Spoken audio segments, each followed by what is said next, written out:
You lucky people, you've managed to have your lunch up here and get the opportunity to listen to our session, this almost open mic session. And just to say, Julia not only thinks of your stomach when it comes to food, but also she thinks of giving you food for thought, and this is what this session is all about. So while you're munching away and having some food, I think we've got 4 great presentations. They're only going to be 4 minutes long each. And they're to give you something to think about, and then we'll have a little bit of a discussion. Feel free to throw in any questions, and hopefully we'll get something out of the next 30 minutes we have together. So, without further ado, I'm just going to introduce each of the panelists, and they're going to talk for 4 minutes or so, and then we'll get a chance for 1 or 2 questions to them after that. So, to start with, we have Louisiana Salge from EQ Investors. And Louisiana will be talking about the issue of engagement and voting, specifically. So, Louisiana, over to you. Oh, wow. You're not going to introduce the others? No. Off I go. Cool. So, hi, everyone. If you have the pleasure to know me, and I have got the pleasure to know you, you know that I've got plenty of opinions about this, and I'm super passionate about sustainable investing. So I had to constrain this to 4 minutes. I'm going to get going on a very specific topic. So we mentioned, if you were here on panel 1, you would have heard people talk about the importance of stewardship, and clients are getting more and more interested in using their shareholder rights to really move the needle. And it's something that we're seeing when we're talking to our IFA clients, and it's something that we have a really strong focus on. Yet, though, it's important that stewardship isn't used as kind of a green card to do business as usual and basically not do anything else but traditional investing. For us, if you have a stewardship strategy, and this does not depend on the fund, it's across all strategies that an asset manager might supply, is that they need to have a strong escalation plan, they need to have time-bound engagement objectives, and they need to use their voting rights. And every single asset manager that you'll ever talk to say that they'll use their voting rights, and that they'll use their voting rights in a very responsible manner. And my, I guess, hot take today is that that's not necessarily the case, and really we've done a lot of work, looked into this, and voting rights really are not used consistently, and not used consistently attached to maybe the sustainable objectives of specific funds. So that's the, I guess, the revelation here. But what are we doing about this? And I don't want to leave this into, in a bad manner, but really talk about what we can do. So if you think about a fund, and you might buy one specific fund that has exactly the same holding as another specific fund, the holistic impact that your clients are exposed to could be dramatically different depending on how the voting rights are used by that manager. And I think this is the key takeaway. So what do we do about this? Number 1, at the moment, believe it or not, voting rights are not standardized, not disclosed in a timely manner by all asset managers in the UK. And in fact, often voting activity is kind of hidden in summary tables, or maybe something called a kind of important vote, or very important votes disclosure. And what is important to me is not the same as what is important to an asset manager, therefore that disclosure is not there and that transparency isn't there. So what do I want? What I would like to see is asset managers disclose transparently in a dashboard in a way that we can really investigate this.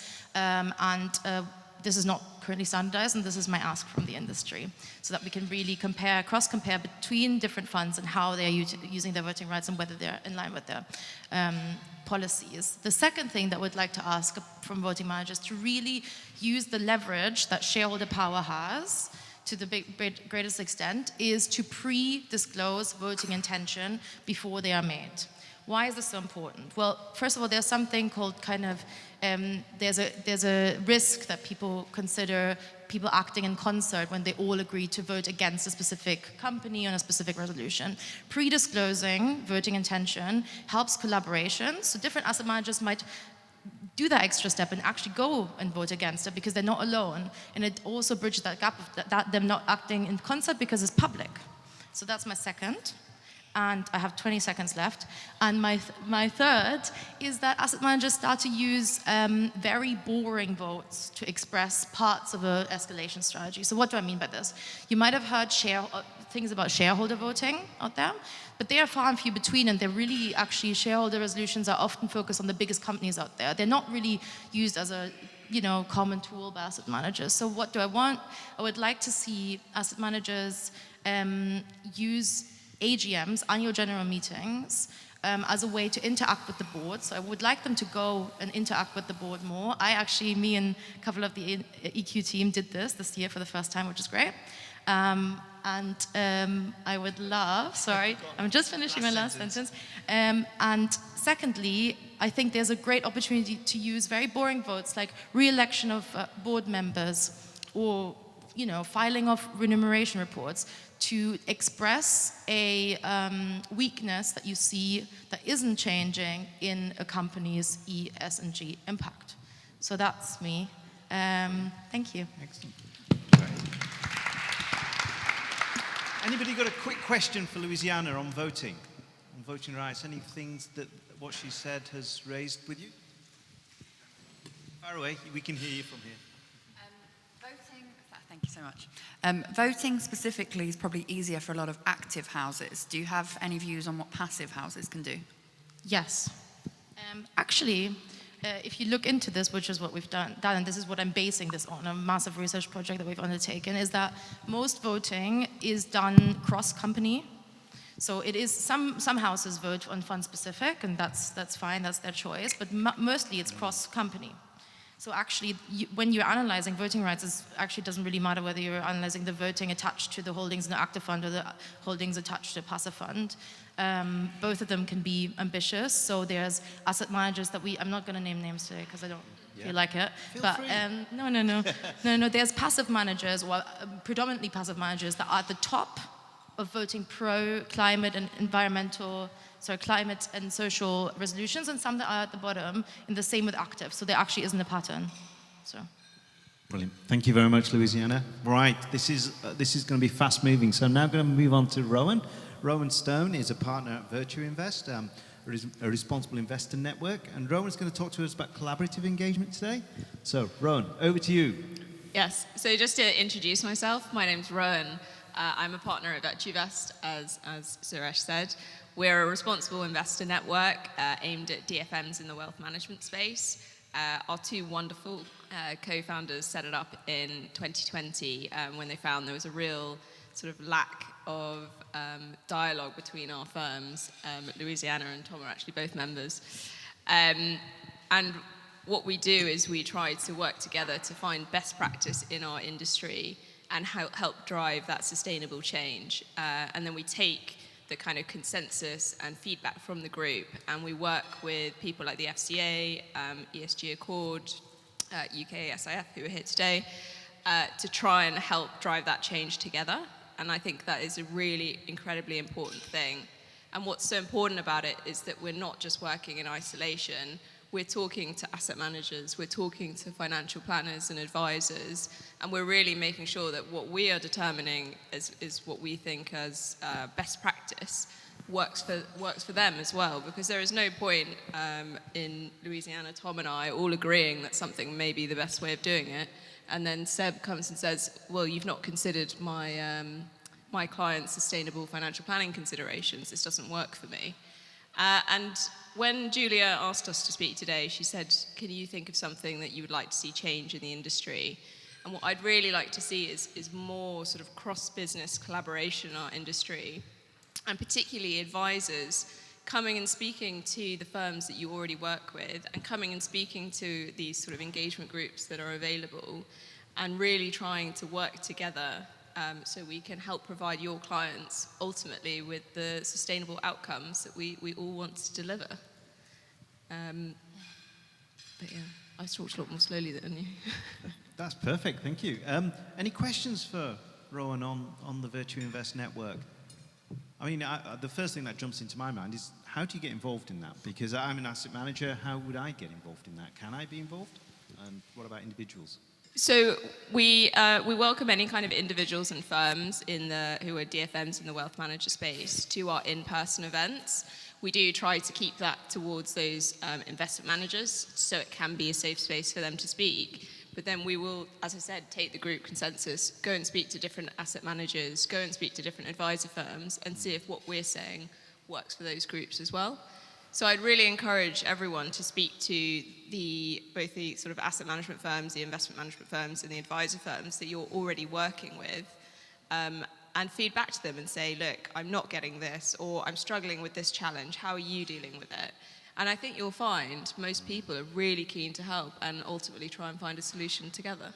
Yeah, I think that's a fair point. Any questions or any comments from the audience about that? Thank you. And what about the mention that Louisiana just said around could look like collusion rather than collaboration? What would your view be on that? And could it get you into sticky trouble? Are we specifically talking about company engagement? Yeah. Specifically talking about DFMs working together and discussing perhaps all working together to put pressure on whether it's an asset manager or company. Sure. I think it's really important. I think the SFDR and the SDR regulation is a really good example of why it's so important to have practitioners working together and checking that it's the regulation that's being suggested actually works.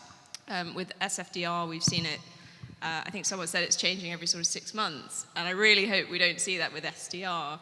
And we've been very active in talking to the FCA and feeding back, as I'm sure all of you have as well. So hopefully we can get it right in the first time. And I don't think that's about us trying to collude or have anything to do with that. I think it's about us trying to ultimately come up with a solution that works in the real world and also helps protect the end investor. And I think also, just from my perspective anyway, if collusion is going to achieve a positive outcome for the environment, for the planet, for sustainability, I don't care whether you call it collaboration or collusion. It doesn't matter. It's the outcome that we care about, and that's the key thing here. And I think we should be proud of it. If it's collusion, it gets the right outcome. It's just a kind of a different perspective. Thank you, Rowan. We now have Tom Buffham from Brewins, RBC Brewins. He manages the sustainable portfolios there. Tom's going to talk about stewardship and how this is going to become a big issue from a client perspective and how clients deal with this. So over to you, Tom. Thanks, Suresh. I don't think it's a massive coincidence that every single panel we've had this morning, stewardship and engagement has been a huge topic. Louisiana, has mentioned it already on this panel, and I'm here talking about it again. And I think it's not just because we've got the SDR labels, with one of them being called improvers, where stewardship's going to be clearly the main driver behind that. It's also because I think the other two labels, it's a little bit harder to claim credit for any change. I think there's a bit more debate around the mechanisms of positive change around those, whereas with stewardship and engagement, it's much, much clearer, and you can link it more clearly to outcomes. However, that doesn't come without challenges, because the engagement, as we've heard, has a whole load of problems, and we're still learning as we're going, and it's a team sport.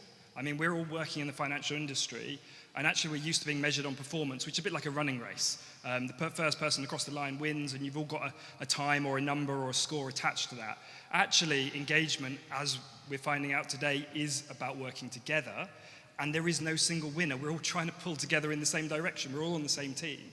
And so it's quite a challenge, I think, for asset managers to suddenly change their mode of thinking and operating in that space.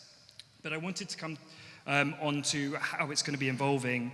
And I think first, I'd like to just give a quick insight about what we hear from our clients. So I broadly see three types of clients when I talk to IFAs around the country. And I think the first type of client just wants financial returns, right? They're saving their money for their pension. ESG, sustainability, that doesn't factor into their investment decisions. However, stewardship still is important for that client. I think, Suresh, you in your panel, you talked about, I can't remember the exact It was a 2015 piece of research that talked about how companies that look at material ESG issues perform better. So it matters for financial returns. It's financially important. So it still does matter for a client that aren't driven by those issues. Then I would say that probably the other sort of 20% of clients are interested in doing better and having their money be influenced for good, but they don't really know what that looks like. And that's where they need the advisor to bring them on that education journey, because they're coming to that advisor for that expertise. And I think that's a huge challenge at the moment, because most financial advisors are experts on finance and they've spent decades learning that, and there's a huge knowledge pool there. But actually, this sustainability space is coming at us really fast, and so there's a lot to get the whole industry up to that space. And I think the final type of client is a really small subset, but they really care about specific issues. So maybe they really care about gender equality and they want to vote their shares in a specific way. And those are probably almost the hardest clients to deal with, because they have very strong views, but they don't necessarily understand how the industry works and change operates within that industry. And again, that's where I think it's going to be important for advisors to work really closely, firstly understanding the operation of the industry themselves, but also in working with that client to help educate them and work out what the right product is for them. Now, in terms of the future of the industry, I think the way I see it going is there's three broad areas. Firstly, you either trust your investment manager, your wealth manager, to do the stewardship, and you take their policy. Now you need to do due diligence around that and understand what they're doing. Another option is a firm could offer a choice of policies, maybe using proxy advisors. You know, Glass Lewis, ISS, the IA have a policy as well. Or I guess the third one is by letting clients vote their own shares. Now I think that only applies to that really minority of clients who are really interested in key issues, and it's quite a complex one to offer, but actually it does help solve that last really difficult piece as well. And I think those are the three options that will be available in the maybe next 3 to 5 years across the industry. That's my view anyway. Thanks, Tom. Any questions for Tom? Natalie, go over there.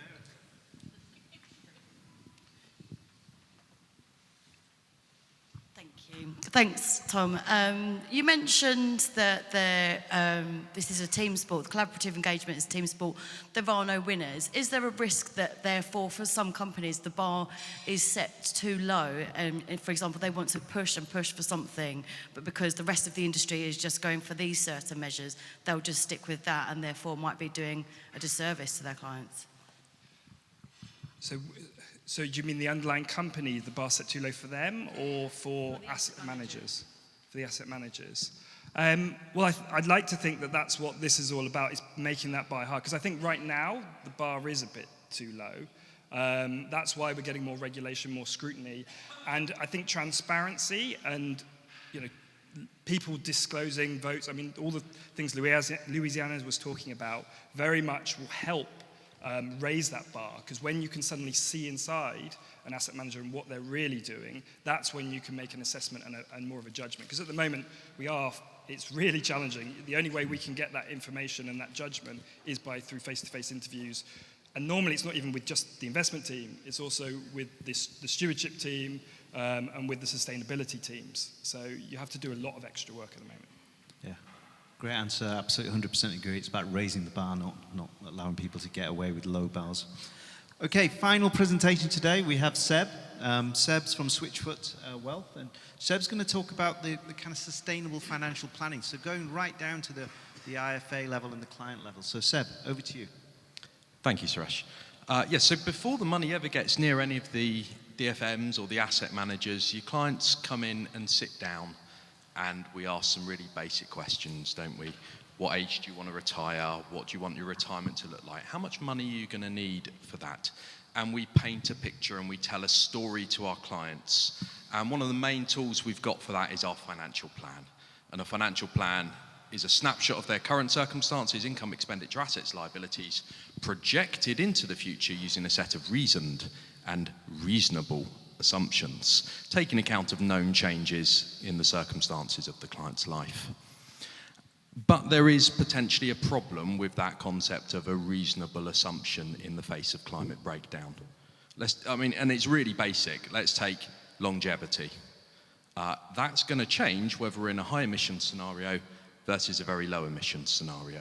So in a high emission scenario, we might sit down and say to our clients, well, I know the rest of the industry says age 100 is sort of best practice, but actually everyone you know and love is going to be dead by 2060. What are the financial implications of that? Because it's highly unlikely that our clients are going to survive the collapse of global agriculture. And if they do, the financial plan doesn't really help them in that scenario. Perhaps their kung fu skills might contribute to that survival. So we paint a very dangerous picture for our clients because on the one hand, we're saying, you're going to be able to live to 100. And on the other hand, we're saying, but have this investment, we don't care what its impacts are on the world. We might be simultaneously undermining their financial future. When the IPCC projects into the future, they have a range of heating scenarios from very high down to very low. And the methodology that they put out there is somewhat flawed, but at least it recognizes the assumptions will be radically different in different heating scenarios. So in order to do sustainable financial planning and in order for clients to really understand the impact of the world on their plan, they need to understand that different heating scenarios will change those forward-looking assumptions. And that could be about inflation, it could be about costs of things, it could be about investment returns. But then the client is going to be exposed to different risks in different scenarios. So in a high emission scenario, they're going to be exposed to much more physical risk to themselves, their business, their assets. In a low emission scenario, they're going to be exposed to a lot of physical risk still because the future's a terrible place because of the carbon that's already embedded in the system. But maybe we can help them adapt to some of that, but they're going to be exposed to a lot more transition risks. So the principles of sustainable financial planning are: one, base your forward-looking assumptions in climate science. Understand what the climate science is telling us, and then talk to your client about the physical risks that they might be exposed to. I had a client with a conversation with an 83-year-old client that ran something like this. Remember those really hot days a year ago, 2022 in August? Were you able to keep your house cool? And he said, no. I made a mistake. I opened my curtains in the morning. The house got unbearably hot. I put fans on, cold towels, but no, it was really terrible. So that's a physical risk. 83 with some underlying health conditions, that could be deadly. Next year could be very deadly for that client. Financial planning conversation, we need to set aside some of your available budget to perhaps think about air conditioning your house to keep you safe. But air conditioning is a positive feedback loop. Perhaps we should also think about solar panels and air source heat pumps and all of that kind of stuff. So on the assumption that most clients can't do all of this all at once, it's going to have an impact on their income, their expenditure, their assets or their liabilities, and they're going to have to plan the consequence of this. That's a financial planning conversation. So talk to your clients about physical risks that they're going to be exposed to. Talk to clients about the transition risks that they're going to be exposed to.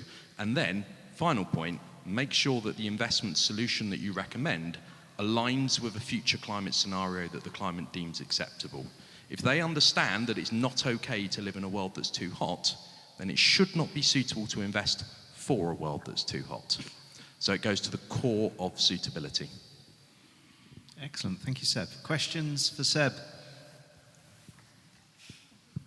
Thank you very much for that. I'd really like to get your opinion on fiduciary duty. And just to give a bit of background, we've been debating across the DFM space around, is it the right thing to do for a client from a fiduciary duty standpoint to be investing for transition, investing in engagement, helping companies transition?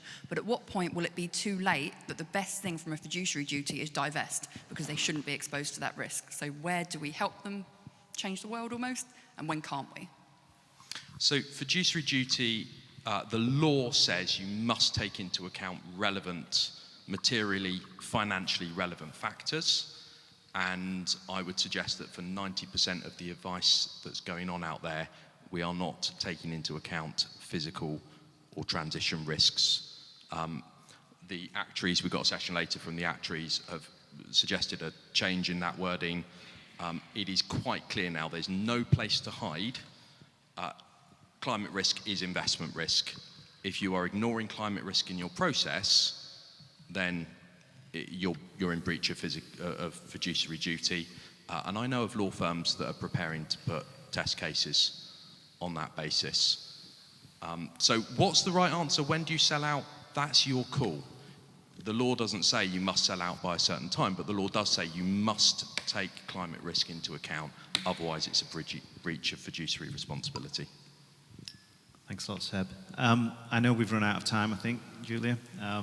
Love to have some more questions and the panel to say some more, but I think considering you've stayed through lunch, I really appreciate that, and I'm sure the panel do as well. So it's left to me to thank everyone for their contributions. I really enjoyed it. It was lots of fun to hear these different perspectives, and thank you for engaging as an audience as well. Round of applause for our panel.